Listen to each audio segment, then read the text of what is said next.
الحمد لله نحمده ونستعينه ونستغفره ونؤمن به ونتوكل عليه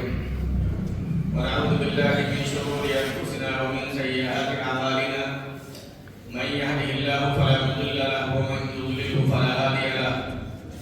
واشهد ان لا اله الا الله وحده لا شريك له واشهد ان محمدا عبده ورسوله يا أيها الذين آمنوا اتقوا الله حق تقاته ولا تموتن إلا وأنتم مسلمون يا أيها الناس اتقوا ربكم الذي خلقكم من نفس واحدة وخلق منها زوجها وبث منهما رجالا كثيرا ونساء واتقوا الله الذي تساءلون به والأرحام إن الله كان عليكم رقيبا يا أيها الذين آمنوا اتقوا الله وقولوا قولا سديدا يصلح لكم أعمالكم ويغفر لكم ذنوبكم ومن يطع الله ورسوله فقد فاز فوزا عظيما أما بعد فإن خير الحديث كتاب الله وخير الهدي هدي محمد صلى الله عليه وسلم وشر الأمور محدثاتها وكل محدثة بدعة وكل بدعة ضلالة وكل ضلالة في النار أعوذ بالله السميع العليم من الشيطان الرجيم فلا وربك لا يؤمنون حتى يحكموك فيما شجر بينهم ثم لا يجدوا في أنفسهم حرجا مما قضيت ويسلموا تسليما وقال النبي صلى الله عليه وسلم لا يؤمن أحدكم حتى يكون هواه تبعا لما جئت به محترم حاضرین جمعہ، بزرگوں، نوجوانوں اور پردہ نشین میری مائیں اور بہنیں، اللہ تبارک و تعالی کا ارشاد ہے فلا وربک لا یؤمنون۔ اس آیت میں اللہ تبارک و تعالی نے اپنی ذات کی قسم کھائی ہے۔ اللہ تعالیٰ فرماتا ہے تمہارے رب کی قسم، لوگ مومن نہیں ہو سکتے، مسلمان نہیں ہو سکتے حتی یحکموک فیما شجر بینہم، جب تک کہ یہ لوگ اپنے اختلافی مسائل میں آپ کو اپنا حکم، اپنا فیصل تسلیم نہ کر لیں، ثم لا یجدوا فی انفسہم حرجا مما قضیت، اور آپ کا فیصلہ آ جانے کے بعد یہ لوگ جو اپنے آپ کو مسلمان کہتے ہیں، مومن کہتے ہیں، آپ کا قرآن کا، رسول کا فیصلہ آ جانے کے بعد اپنے دلوں کے اندر ذرہ برابر تنگی محسوس نہ کریں، وَيُسَلِّمُوا تَسْلِيمًا، اور اللہ اور اس کے رسول کے فیصلوں کے سامنے اپنے سر نیاز کو خم کر دیں، جھکا دیں، اپنی ساری خواہشات کو اللہ اور اس کے رسول کے فرامین کے سامنے قربان کر دیں، اپنے سارے اختلافات، اپنے سارے تنازعات، اپنے ساری لڑائی جھگڑوں کو قرآن و حدیث کے دلائل کے آ جانے کے بعد ان ساری چیزوں کو فراموش کر جائیں، بھول جائیں، اللہ اور اس کے رسول کے فرامین کو تسلیم کر لیں، تبھی کوئی انسان مومن ہو سکتا ہے، مسلمان نہیں ہو سکتا ہے۔ اسی لیے جو شاعر کہتا ہے یہ شہادت کا ہے الفت میں قدم رکھنا ہے، لوگ آسان سمجھتے ہیں مسلمان ہونا، مسلمان ہونا آسان نہیں ہے۔ صحیح معنوں میں مسلمان ہونے کے لیے اپنی ساری خواہشات کو اپنے پیروں تلے روندا ہوگا، نہیں تو زبانی ہم لوگ مسلمان ہیں، گوشت کھانے والے مسلمان ہیں ہم لوگ، لیکن اپنی ادنا سی خواہش کو اللہ اس کے رسول کے فرامین کے سامنے قربان کرنے کے لیے ہمارے اندر نہ حوصلہ ہے، نہ جرأت ہے، نہ ہمت ہے، نہ ہم اس کو کرنے کے لیے تیار ہیں، لیکن ہاں ہم یہ کہنے کے لیے تیار ہیں کہ ہم مسلمان ہیں، ہم مومن ہیں۔ اللہ کے رسول صلی اللہ علیہ وسلم نے فرمایا لا یؤمن احدکم حتی یکون ہواہ تبعا لما جئت بہ، تم میں سے کوئی بھی انسان مومن ہو ہی نہیں سکتا ہے، مسلمان ہو ہی نہیں سکتا جب تک کہ اپنی ساری خواہشات کو میری لائی ہوئی شریعت کے تابع نہ کر دے، جب تک آپ اپنی ساری خواہشات کو اللہ اور اس کے رسول کے فرامین کے سامنے کچل کر کے اپنے پیروں سے روک نہیں دیں گے، جب تک ہمارا یہ دعویٰ، جب تک ہمارا زبانی دعوے ہمیں کوئی فائدہ نہیں پہنچا سکتے دوستو۔ اس کا عملی نمونہ انسانیت کی سب سے افضل ترین جماعت صحابہ کرام نے اپنے عملی نمونے کے طور پر، اپنی پریکٹیکلی زندگی کے طور پر پیش کیا ہے، جس کے تعلق سے میں نے کئی ہفتہ پہلے آپ کے سامنے گفتگو کی تھی۔ آج میں چاہتا ہوں کہ کچھ چیزیں آپ کے سامنے اسی موضوع کے تعلق سے مزید رکھ دوں۔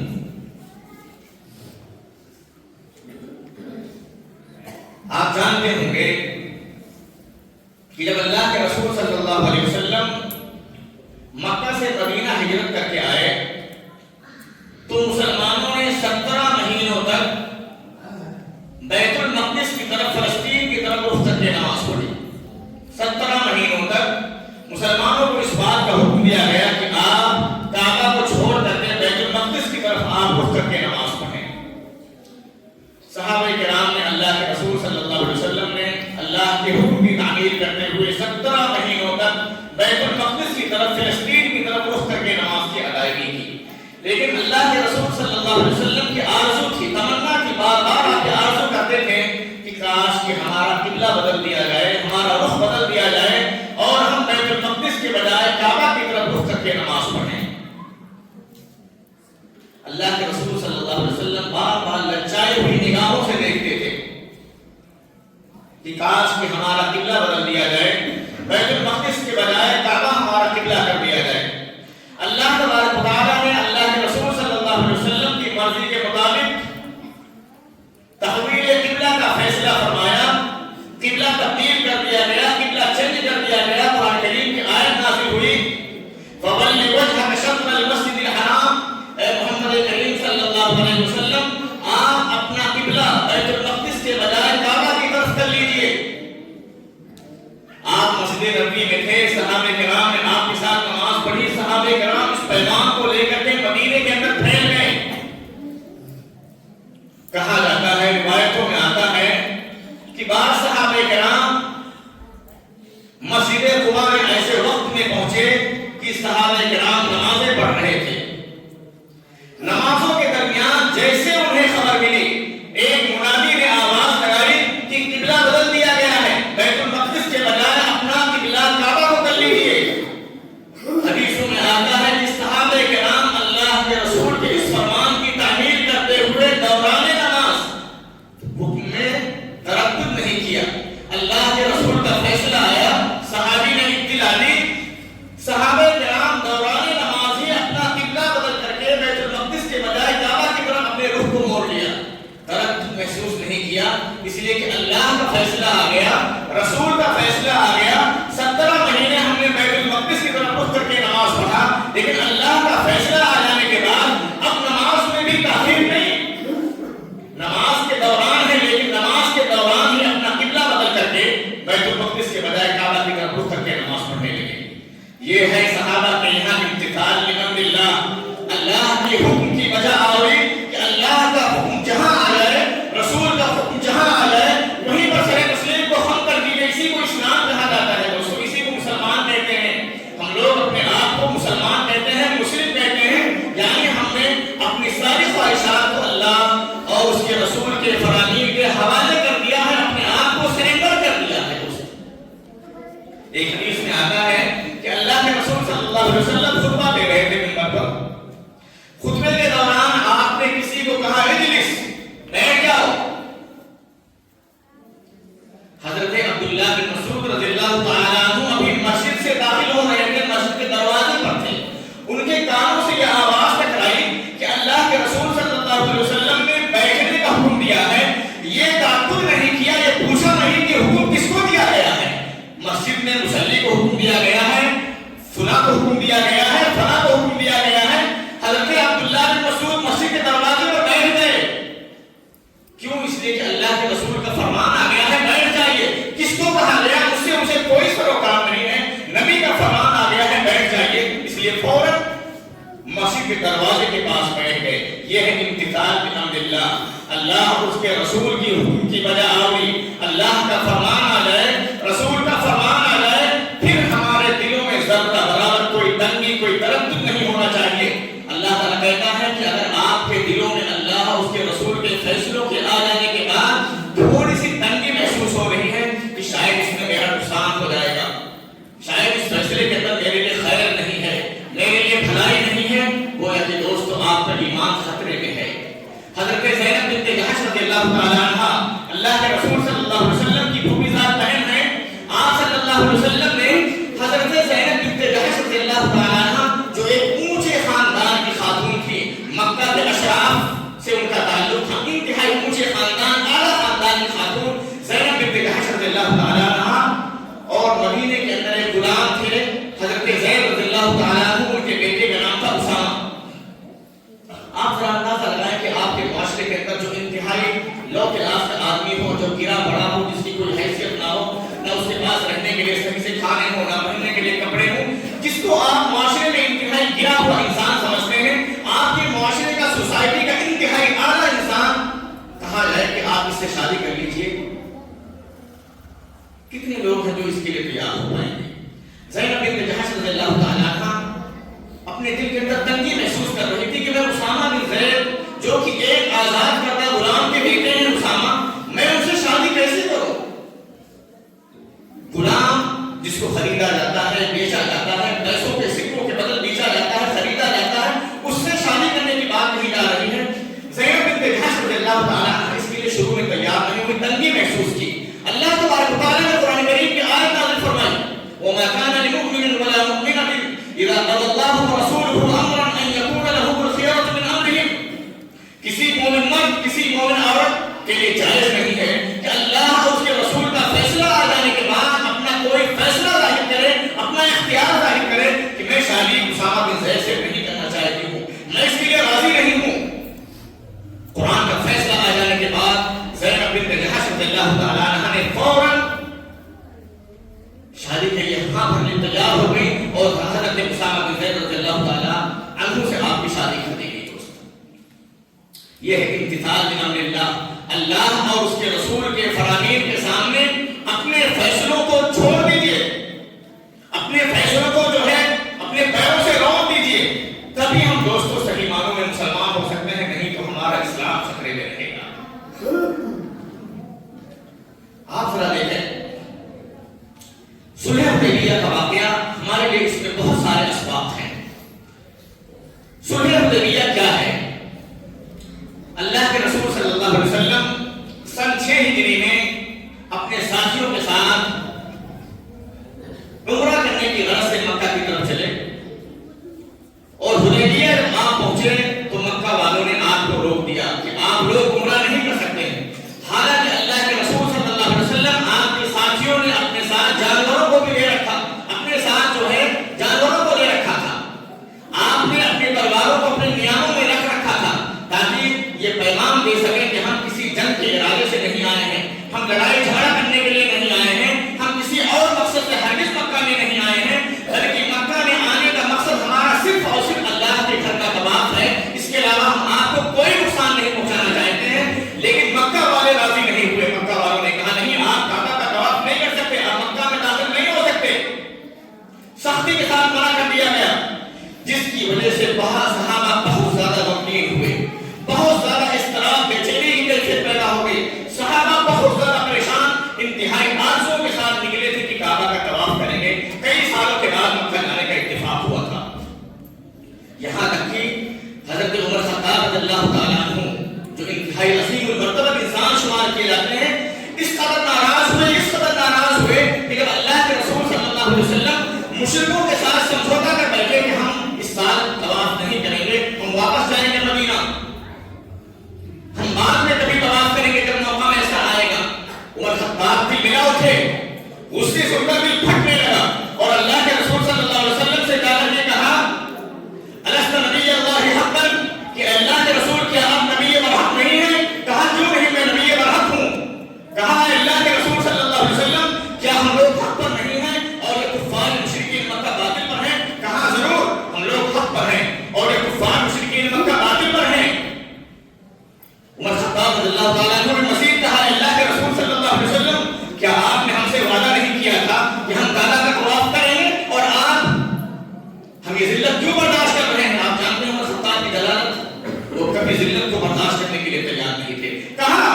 ہم اگر حق پر ہیں، ہمارا نبی حق پر ہے اور ہم کعبہ کا طواف کرنا چاہتے ہیں، مشرکین مکہ کے ساتھ ہم سمجھوتا کیوں کریں؟ ہم کعبہ کا طواف کریں گے، چاہے اس کے لیے کوئی بھی قربانی دینی پڑے. جب اللہ کے رسول صلی اللہ علیہ وسلم نے یہ جواب دیا، ان کا غصہ ٹھنڈا نہیں ہوا. حضرت ابوبکر صدیق کے پاس گئے، کہا ابوبکر صدیق کیا ہمارے نبی نبی برحق نہیں ہیں؟ کیا ہمارا دین دین برحق نہیں ہے؟ کیا ہم لوگ حق پر نہیں ہیں؟ کیا کفار برحق نہیں ہیں، باطل پر نہیں ہیں؟ ابوبکر صدیق نے کہا ضرور ہم حق پر ہیں، ہمارا نبی حق پر ہے، یہ کفار باطل پر ہیں. غصہ ٹھنڈا نہیں ہو رہا ہے کسی بھی حال میں. آپ ذرا اندازہ لگائیں کہ کس قدر تکلیف تھی صحابہ کرام کے دلوں میں، لیکن اللہ کے رسول صلی اللہ علیہ وسلم سمجھوتا کر لیا مشرکین مکہ کے ساتھ کہ ہم لوگ طواف نہیں کرنے جائیں گے، ہم واپس آئیں گے. اور اسی موقع پر ایک صلح یہ بھی کیا گیا تھا کہ اگر مدینے سے کوئی انسان کافر ہو کر کے مکہ جائے گا تو مکہ والے اسے واپس نہیں کریں گے، لیکن اگر مکہ کا کوئی انسان مسلمان ہو کر کے مدینہ آئے گا تو مدینے والے اسے واپس کر دیں گے. اس طرح ذلت و رسوائی. ظاہری طور پر مسلمان بہت اپنے آپ کو ذلیل سمجھ رہا تھا کہ ہم اس طرح ذلت کے ساتھ مسلمان ہو کر کے حق پر ہوتے ہوئے کفار کے ساتھ اس طرح سمجھوتا کرنے کے لیے آمادہ کیوں ہوئے. اسی موقع پر جب حدیبیہ کی صلح لکھی جا رہی تھی، حضرت ابو جندل آئے، بیڑیاں لگی ہوئی تھی، بھاگتے ہوئے آئے کہ اللہ کے رسول مجھے پناہ دے دیجیے، مشرکین مکہ نے مجھے میری زندگی کو تنگ کر رکھا ہے، میری زندگی عجیب ہو گئی ہے. صحابہ بھی بلا اٹھے کہ وہ اسلام قبول کر چکے ہیں، پناہ لینے کے لیے ہمارے پاس آئے ہیں. لیکن اللہ کے رسول صلی اللہ علیہ وسلم نے ابو جندل کو دوبارہ واپس لوٹا دیا، جسے مسلمان برداشت کرنے کے لیے تیار نہ تھے کہ آخر حق پر ہونے کے باوجود ہم اس طرح ذلت و رسوائی کا سامنا کیوں کر رہے ہیں. لیکن اللہ تبارک و تعالیٰ نے ہمارے نبی کو اسے فتح مبین سے تعبیر فرمایا تھا کہ یہ فتح مبین ہے اور انشاءاللہ فتح مبین حاصل ہوگی. آخر میں دوستو، اللہ کے رسول صلی اللہ علیہ وسلم نے اپنے صحابہ سے کہا کہ جو لوگ اپنی جانور کو لے کر کے آئے ہیں وہ ذبح کر دیں، جو لوگ عمرے کی نیت سے آئے ہیں اپنے سروں کو اڑا لیں تاکہ ہم لوگ یہیں پر حدیبیہ کے مقام پر حلال ہو جائیں، ہم مکہ نہیں جا سکتے. صحابہ کا غصہ، حضرت عمر خطاب کا غصہ آسمان کو چھو رہا تھا. لیکن صحابہ کرام کس قدر تکلیف کی حالت میں تھے کہ اللہ کے رسول کے اس فیصلے کو انہوں نے سنا نہیں. آپ نے 3 بار دہرایا انحروا احلقوا، اپنے جانوروں کو ذبح کر دیجیے، اپنے سروں کو مڑوا دیجیے، حلال ہو جائیے، ہم نہیں جائیں گے مکہ. نہیں تیار ہوئے. لیکن دوستو، حضرت اللہ کے رسول صلی اللہ علیہ وسلم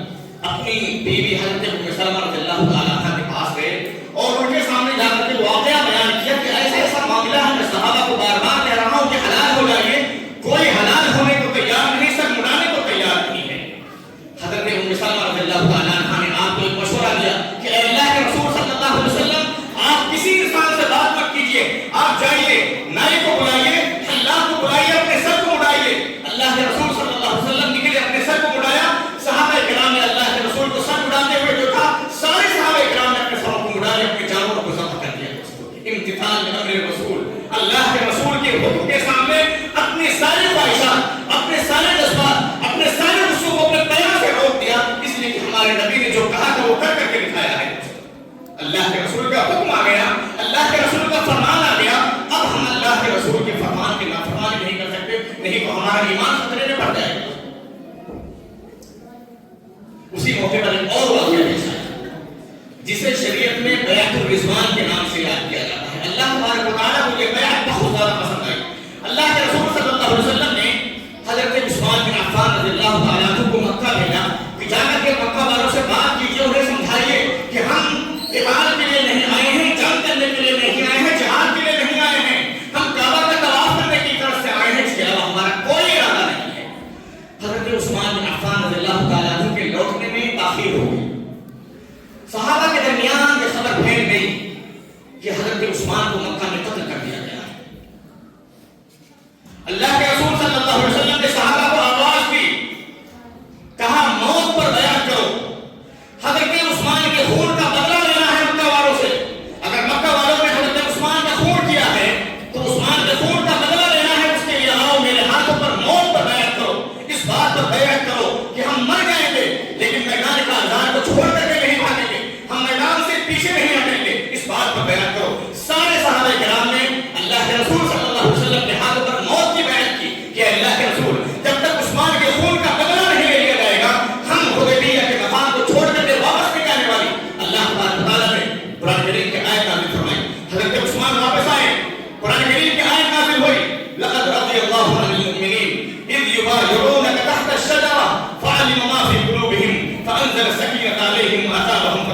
گا کہ اللہ تبارک و تعالیٰ ان سارے مسلمانوں سے راضی ہو گیا جو لوگ اپنے نبی کے ہاتھوں پر حضرت عثمان کا انتقام لینے کے لیے موت پر بیعت کر رہے تھے.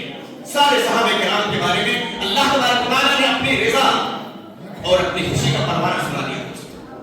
اور اللہ تبارک و تعالیٰ نے ان کے دلوں پر سکون نازل فرمائی. جو انہوں نے صلح کیا تھا جس میں انہیں ظاہری طور پر ذلت نظر آ رہی تھی, اللہ تبارک و تعالیٰ نے ان کے دلوں میں سکون نازل فرما دیا کہ آپ مطمئن ہو جائیں گے. اللہ تبارک و تعالیٰ ان قریب آپ کو فتح مبین سے نوازے گا انشاءاللہ العزیز. یہ دیکھیں دوستو, یہ ہے جذبہ قربانی, یہ ہے اللہ اور اس کے رسول کے فرامین کے سامنے اپنے خواہشات کو کچلنے کا نام.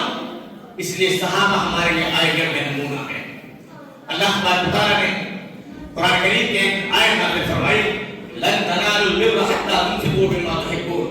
کہ تم ہرگز بھلائی کو پا ہی نہیں سکتے ہو جب تک کہ تم لوگ اپنی سب سے زیادہ پسندیدہ چیز کو اللہ کے راہ میں قربان نہ کرو. سب سے پسندیدہ چیز اگر اللہ کے راہ میں قربان کرو گے تبھی بھلائی پا سکتے ہو. آپ اندازہ لگائیں کہ آپ کی کوئی دکان ہو جس پر آپ کی زندگی کا پورا بھروسہ ہو, آپ کے بچوں کا بھروسہ ہو, آپ کے پاس اس کے علاوہ کوئی ذریعہ آمدن نہ ہو, اور آپ سے کہا جائے کہ ایک طرف جنت ہے ایک طرف آپ کی دکان ہے, آپ اس دکان کو اللہ کے راہ میں خرچ کر دیجئے, اپنے بال بچوں کی پرواہ کیے بغیر اور جنت کو کما لیجیے, جنت کو حاصل کر لیجیے.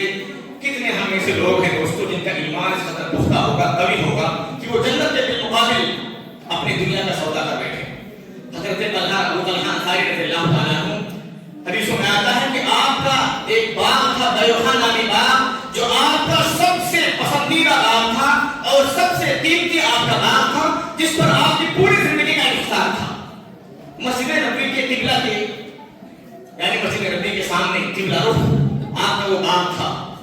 جیسے ہی قرآن کریم کی یہ آیت نازل ہوئی, اللہ کے رسول صلی اللہ علیہ وسلم کے پاس آئے اور کہا ہے اللہ کے رسول صلی اللہ علیہ وسلم قرآن کریم کی یہ آیت نازل ہوئی ہے کہ جب تک تم لوگ اپنی سب سے زیادہ پسندیدہ چیز کو اللہ کے راہ میں قربان نہ کر دو تم بھلائی کو پا نہیں سکتے ہو. اے اللہ کے رسول صلی اللہ علیہ وسلم, یہ میرا بیوحہ جو باغ ہے جس میں آپ ہمیشہ جایا کرتے تھے, وہاں جا کر کے پانی پیا کرتے تھے, کہا ہے اللہ کے رسول یہ میرا باغ میری زندگی کا یا میرے مالوں کا سب سے پسندیدہ باغ ہے, سب سے خوبصورت باغ جس پر میری زندگی کا انحصار ہے. اللہ کے رسول صلی اللہ علیہ وسلم آپ اسے لے لیجیے اور اسے فقراء مساکین میں تقسیم کر دیجیے, اس لیے کہ میرا سب سے پسندیدہ مال ہے اور میں اسے اللہ کے نام میں خرچ کر کے جنت حاصل کرنا چاہتا ہوں. اللہ کے رسول صلی اللہ علیہ وسلم نے فرمایا کہ اپنے تقاضات بھائیوں اپنے اقربا میں اس کو تقسیم کر دیجیے. حضرت ابو طلحہ انصاری رضی اللہ تعالیٰ عنہ نے پورے انشراح صدر کے ساتھ اپنے اس باغ کو اپنے بھائیوں میں, اپنے چچا بھائیوں رشتہ داروں میں تقسیم فرما دیا. حضرت عمر خطاب رضی اللہ تعالیٰ عنہ نے قرآن کریم کی جب اس آیت کو سنا, اللہ کے رسول صلی اللہ علیہ وسلم میرے نزدیک میرا سب سے قیمتی مال جس کا میں مالک ہوں وہ خیبر کا میرا وہ حصہ ہے جو میں نے خیبر میں حاصل کیا ہے جنگ کی بنیاد پر. اے اللہ کے رسول میں اس مال کو کیا کروں, میرا وہ سب سے قیمتی مال ہے, سب سے قیمتی میرا سرمایہ ہے, میری زندگی میں کچھ ہے تو وہی میرا سرمایہ ہے, سب سے قیمتی سرمایہ. میں کیا کروں اس مال کے ساتھ؟ ایک طرف میرا مال ہے قیمتی مال, اس کی محبت ہے, اور ایک طرف جنت کی بھلائی کی محبت ہے. تو آپ نے فرمایا اصل الثم جو ہے رأسا وسبل الثمرہ,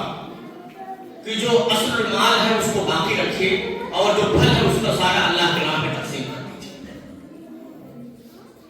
انہوں نے پورے مال کو اللہ کے راہ میں تقسیم کرنے کا فیصلہ فرما لیا کہ اللہ کے رسول کا اللہ کا فیصلہ آیا ہے کہ جب تک آپ اپنی پسندیدہ چیز کو اللہ کے راہ میں خرچ نہیں کرو گے تم جنت کو نہیں پا سکتے. جنگ بدر کے موقع پر جو 70 لوگ قیدی بنائے گئے تھے,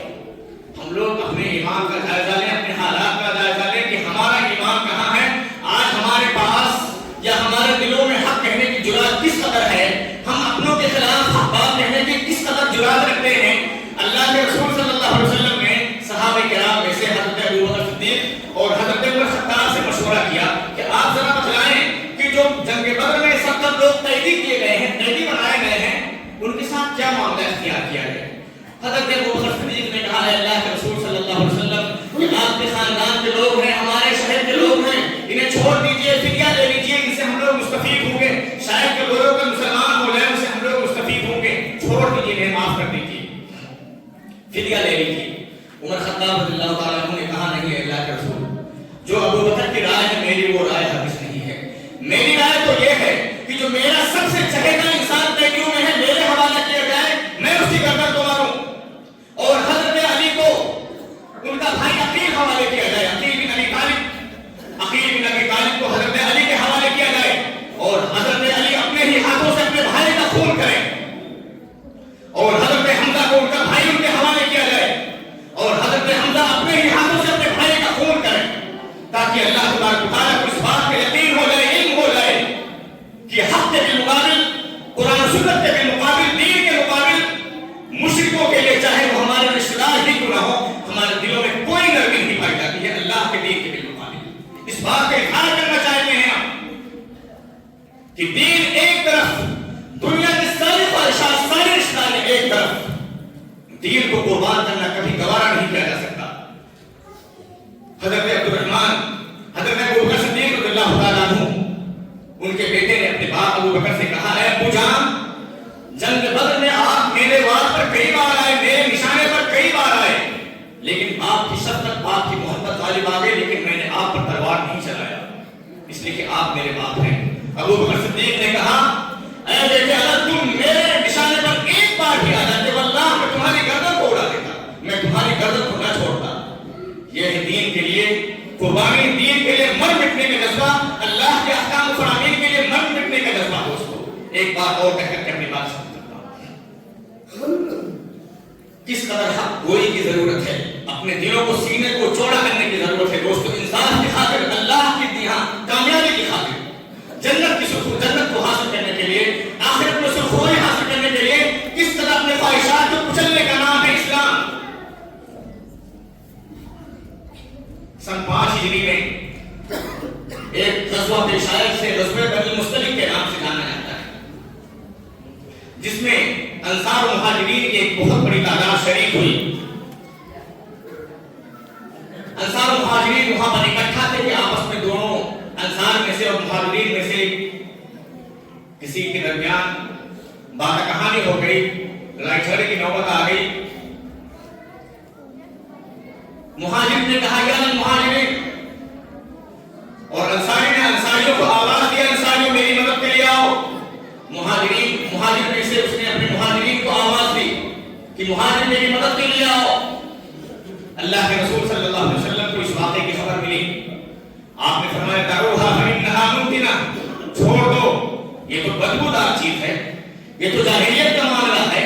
آپس میں اختلاف ہوا، آپس میں بھائی بھائی ہو گئے، مسلمان ہو گئے، اب ہماری لڑائی حق کے لیے ہونی چاہیے کہ نہ کہ خاندان اور قبیلے کے لیے۔ تم مہاجرین کو آواز لگا رہے ہو، انصاری انصار کو آواز لگا رہا ہے، ایسا نہیں ہونا چاہیے۔ اسی موقع پر رئیس المنافقین، منافقین کے سردار عبداللہ بن ابی بن سلول، اس نے کہا لَيُخْرِجَنَّ الْأَعَزُّ مِنْهَا الْأَذَلَّ، وہ انصار میں سے، مدینے والوں میں سے تھا، انصار میں سے نہیں تھا، منافق تھا۔ اس نے کہا مدینہ واپس ہونے کے بعد جو عزیز ہے، جو باعزت ہے، وہ ذلیلوں کو مدینے سے نکال دینا۔ اس کا کہنے کا مطلب یہ تھا کہ ہم انصار، ہم مدینے والے، ہم قوت و طاقت والے، ہم ان مہاجرین کو نکال کر کے بھگا دیں گے، ہم لوگ باعزت ہیں اور یہ مہاجرین ذلیل ہیں، رسوا ہیں، اور ہم باعزت لوگ مدینے سے ان لوگوں کو ذلیل اور رسوا کر کے مدینے سے نکال کر کے باہر کر دیں گے۔ آپ جانتے ہیں اس کو کہتے ہیں حق گوئی۔ ان کے بیٹے، ان کا بھی نام تھا عبداللہ، باپ کا بھی نام بھی عبداللہ اور بیٹے کا نام بھی عبداللہ۔ حضرت عبداللہ کو خبر ملی کہ میرے باپ نے یہ بات کہی ہے، انہوں نے اللہ کے رسول صلی اللہ علیہ وسلم سے کہا اللہ کے رسول مجھے اجازت دیجیے، مجھے پتا چلا ہے، مجھے خبر ملی ہے کہ میرا باپ اللہ اور اس کے رسول کو تکلیف دیتا ہے، مجھے خبر، اجازت دیجیے میں اس کی گردن کو مار دوں۔ 3 بار آپ نے اجازت مانگی، آپ نے فرمایا نہیں۔ لوگ کہیں کہ محمد اپنے ساتھیوں کو ہی قتل کرتا ہے، اس لیے کہ وہ تو منافق تھا، لیکن مسلمانوں کے ساتھ مل کر جنگ میں لے گیا ہوا تھا۔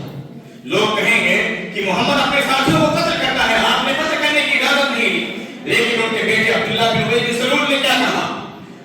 جب واپسی ہوئی غزوہ بنی المصطلق سے، مدینے کے حدود پر کھڑے ہو گئے، تلوار لے کر کے کھڑے ہو گئے،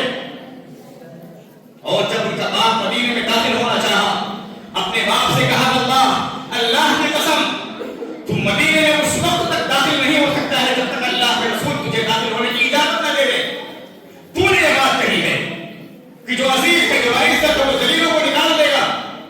آج تجھے معلوم ہوگا کہ کون باعزت ہے کون ذلیل ہے، تو جانتا ہے. اسی حدیث میں یہ بھی ہے کہ وہ کہتے ہیں اللہ کے رسول صلی اللہ علیہ وسلم دنیا جانتی ہے کہ مجھ سے زیادہ اپنے باپ کا مطیع و فرمانبردار کوئی مدینے کے اندر موجود نہیں ہے. لیکن یہ اسلام کی غیرت، یہ ایمانی غیرت تھی کہ انہوں نے کہا کہ اللہ کی قسم جب تک اللہ کے رسول صلی اللہ علیہ وسلم اجازت نہیں دے دیں گے میرا باپ عبداللہ بن ابی سلول مدینے کے اندر داخل نہیں ہو سکتا ہے، نہیں تو میں اس کے سر کو قلم کر دوں گا، اس کے پیر کو قلم کر دوں گا. یہ ہے ایمانی غیرت، یہ ہے ایمانی جذبہ، یہ ہے حق گوئی، یہ ہے اسلام کے لیے اپنے سینے کو صاف کرنے کی بات. اس طرح ہمارا دل ہمارا سینہ صاف ہونا چاہیے حق کے تعلق سے. دوستو اسلام کے دیے، اللہ اس کے رسول کے دیے، اللہ اس کے رسول کے فرامین کے دیے. ہم لوگ اپنا محاسبہ کریں. صحابہ کرام کی ان زندگیوں کے حالات کے تناظر میں اپنا جائزہ لیں. کہاں ہے ہمارا ایمان؟ ہے کوئی اپنی پارٹی کے خلاف حق بات کہنے کی جرات رکھنے والا؟ ہے کوئی اپنے خاندانوں کے خلاف کوئی حق بات کہنے کی جرات رکھنے والا؟ ہے کوئی جو یہ کہہ سکے کہ ہاں فلاں کے ساتھ زیادتی ہو رہی ہے، ظلم ہو رہا ہے، حق یہ ہے، حق یہ ہونا چاہیے؟ نہیں.